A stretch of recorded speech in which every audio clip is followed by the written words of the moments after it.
Let's see how to change Hostinger temporary domain name. To change the Hostinger temporary domain, at first we need to log into our Hostinger H panel. Now from the H panel, click on websites. And here you can see that these two websites are using the temporary domains. That current domain is temporary. Now if you want to change the temporary domain for this website, just click on change domain from here. Now we need to buy a domain for this website, but if you already have a domain on any other marketplace, let's say you have purchased a domain from GoDaddy or Namecheap, you can also use it here. If you don't have an existing domain, then you can purchase a domain from here. Let's try to purchase a new domain from Hostinger. So I'm going to enter my domain name here.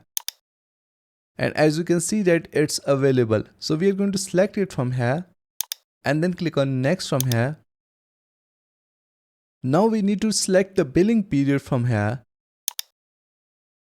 After that, just click on choose payment method and pay for your domain, and in this way your temporary domain for your website will be changed. So that's it for today. Thanks for watching. Please like and subscribe.